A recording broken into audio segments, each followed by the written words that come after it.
Coming up, a Watertown man is behind bars after gunshots were fired in a Sioux Falls neighborhood. We'll tell you the charges he's facing. And a message to drivers from Sioux Falls police after vehicles were stolen over the weekend. Good morning, this is Kelly Land on the go with all you need to know in news and weather as you start your day. A Watertown man is waking up behind bars in Sioux Falls this morning in connection with reports of gunshots Monday morning. Authorities say there was some kind of dispute happening at 13th Street and Summit Avenue in central Sioux Falls. Police say 24-year-old Cody Jones was seen carrying a shotgun, but handed the firearm to someone else. That's when witnesses say they heard gunfire. No one was injured. Officers arrested Jones for possession of a firearm with an altered serial number. Investigators have not charged anyone for the actual shooting yet. Sioux Falls police are also investigating 2 casino burglaries. The first happened early Saturday morning at the Paradise Casino near 12th and Ebenezer Avenue. The second happened early Sunday morning at the Black Diamond Casino near 41st Street and Terry Avenue. Police are looking through surveillance video. Right now they don't know if the burglaries are connected. Over the long holiday weekend, Sioux Falls police were also busy with stolen vehicle reports. Friday through Monday, police say 20 vehicles were stolen. In 18 of those cases, the keys were left inside and some were running. Police have a simple message for drivers. Please take the keys out of the car. Even if you're just going to go inside for a quick trip to grab something, take the keys with you. It takes 2 seconds for somebody else to get in the car and drive away, and then you're kind of stuck. Police say it's also important to not leave spare keys in your vehicle.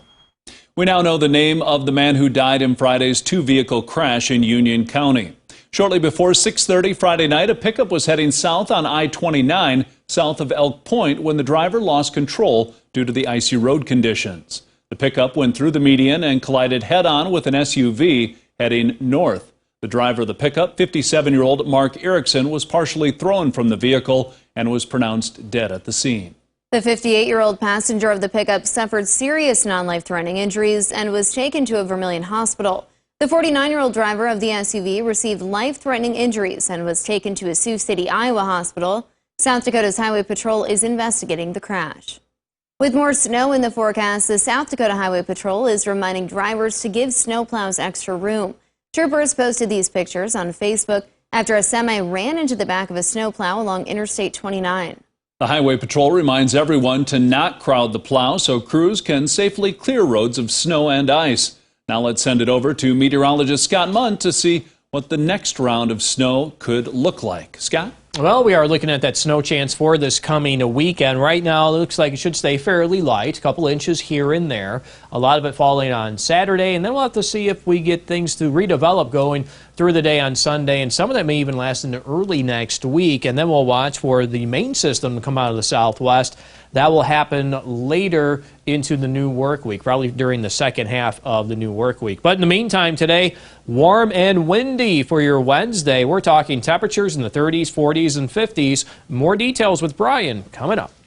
Thanks, Scott. South Dakota Senator Mike Rounds has a message for the next generation. Let's tell our kids that in this country, even if we lose an election, we still respect the office. We respect the people that are in the office, and that doesn't mean that we don't go back in and do our best in the next election to win. Joe Biden will be the 46th president. During his last day in office, President Trump pardoned a South Dakota man linked to a Russian agent. In July, Paul Erickson was sentenced to 7 years in federal court. He pleaded guilty to wire fraud and money laundering in November 2019. Erickson promised investors returns of up to 150% while spending the money on personal expenses for Maria Butina, his former girlfriend. Butina was deported in October 2019 to Russia after admitting that she sought to infiltrate conservative political groups to promote that country's agenda. In a statement, the White House says that, quote, this pardon helps right the wrongs of what has been revealed to be perhaps the greatest witch hunt in American history. A program in Yankton is making sure families who may be struggling to make ends meet have enough clothing. The Clothing Closet in Yankton is a space where people can come to receive free quality clothing. Now you can help fill the space. This week there will be a donation drive where you can drop off warm winter clothing. Our clothing drive really helps meet those needs of people in the community. We have clothing drives 4 times a year. The one that's coming up this week is Wednesday and Thursday, January 20th and 21st from noon to 6 p.m. The Clothing Closet is part of the United Way of Greater Yankton. Since taking over the program about 2 years ago, the Clothing Closet has served over 1,500 individuals in the Yankton community and distributed over 25,000 items of clothing. Next week, a moving company out of Sioux City has a big task ahead of it, moving a massive farmhouse from eastern Sioux Falls all the way to Baltic. Bill and Tanya Burns sold their house, which has always been known as the Pillsbury house. They've lived in it for 23 years and recently decided to sell to a Baltic couple. Now, crews are preparing it for next week's 30-mile trek up Highway 11. Even though the Pillsbury house has been in the family for years, Bill says with a growing city, it was time. It's very noisy, and I like to sleep with the windows open. You're not going to do that here. It's kind of like a racetrack in the summer. The house was sold to Kevin and Katie Hookman. They have to pay for all the moving expenses, which is scheduled for next Thursday, weather permitting. The Sioux City company is the only moving company the Hookmans could find that would take on such a big house. And let's look at some of our top stories. Now let's get one last look at your weather with meteorologist Brian Karstens. Brian? All right, weather today features some wind with that mild weather. We've got a wind advisory in effect for parts of the north central, including Mobridge and Eureka today. Wind gusts over 40 at times. And we are expecting moderating temperatures today. In fact, the afternoon coverage here, widespread 40s and 50s. You can see that already by midday. Even Watertown and Marshall should get close to 50 or 40, that is, with the snow on the ground. We do expect tonight still relatively mild for this time of the year. Overnight lows will drop back in the lower to middle 20s for many.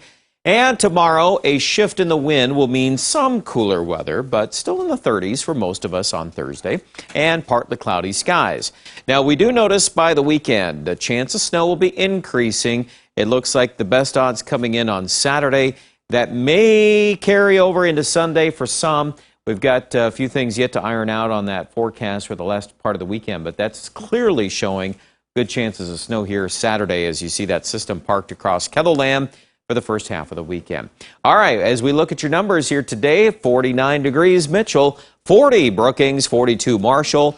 Note the wind, lows tonight, lower to middle 20s, pretty common, 17 in Aberdeen. And then tomorrow, low to mid 30s, west of Sioux Falls, 40 Rapid City. And then we see that temperature fall off by the start of the weekend. Saturday's high 26.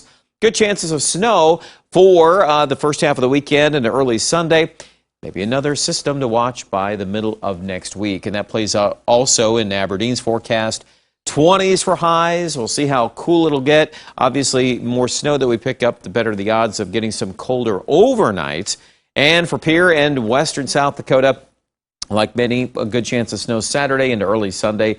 Let's follow those temperatures, though. I think they're going to stay a little cooler in the extended forecast, including the Black Hills. Highs 29 by Friday in Rapid. Check out details with our Storm Center update right now at kettleland.com.